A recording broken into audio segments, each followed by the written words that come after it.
I'm Dave Morris, and I have 5 questions for Mike Sherman, sports editor of the Oklahoman.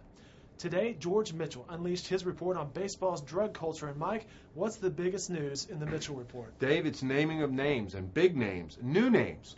The steroid question's been out there in baseball for years. We've heard Barry Bonds, Ken Caminiti, Jose Canseco, Mark McGwire. This time we got some new names. Rookies of the Year, David Justice, Chuck Knobloch. We've got MVPs. Miguel Tejada we knew. Mo Vaughn we didn't know that much about. True. And the big new names are Cy Young Award winners Roger Clemens. That's the biggie. And then Andy Pettitte, his Yankees teammate. Evidently, there's a huge section on them and their alleged steroid use.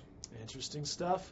All right, there's also some locals involved, too, as well. And that's kind of interesting for us here in Oklahoma. Yeah, Eric Gagne, former Seminole junior college pitcher. Chad Allen, who played with the Red Hawks. And then former Spiral High School pitcher Ryan Franklin, who's been around and actually had a failed drug test.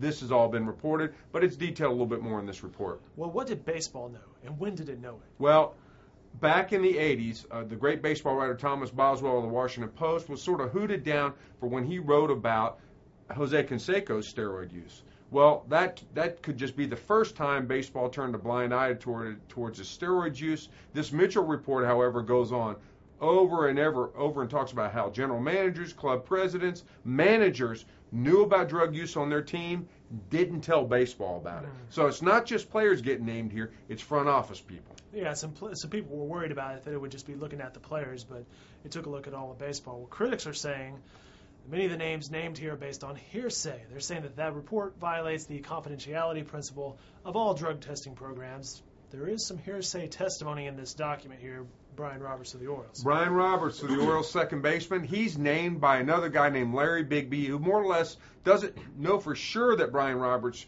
used steroids, but said, I heard that he did. I was told that he did. That's not going to stand up in the court of law. But this is in the court of public opinion, and baseball knew it had a problem with steroids and basically had to investigate, and they're just throwing names out there. It's a pretty big report. I mean, there's a lot of pages involved here.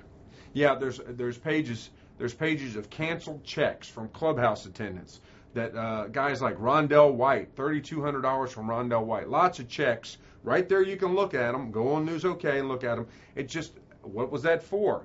There's an allegation here that they were for steroids or HGH or other things.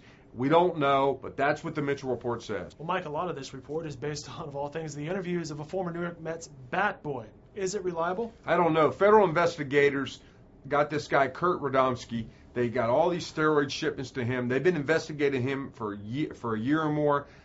A lot of his testimony is about who he supplied steroids and HGH to. That's very detailed. There's canceled checks. You can go on News OK and see these canceled checks. Like I said, I tell you, it's very detailed. But then again, it's a former bat boy, but drug scandals in baseball started with lesser people. There was once a guy in Pittsburgh who dressed up in a parrot costume who was the trigger of a whole drug scandal back in the 80s. That'll bring you down every time. Mike, what's next? Well, Bud Selig had a press conference this afternoon in which he said, hey, I'll look into this. I may discipline people if I think it's important. Next is the Players Union, and they're going to have a say about this. It's one of the strongest unions in the country, not just sports, any kind of union, and they're going to have a say about this. What's really next, though, Dave, is for people who buy tickets, guys like me and you, people who watch baseball games, to decide what we think about it, because that was the audience they were reaching to. This was for the court of public opinion. Okay, I'll buy those answers. Thanks for the analysis. More on this in tomorrow's Oklahoman, and as Mike mentioned, you can read the full report on newsok.com.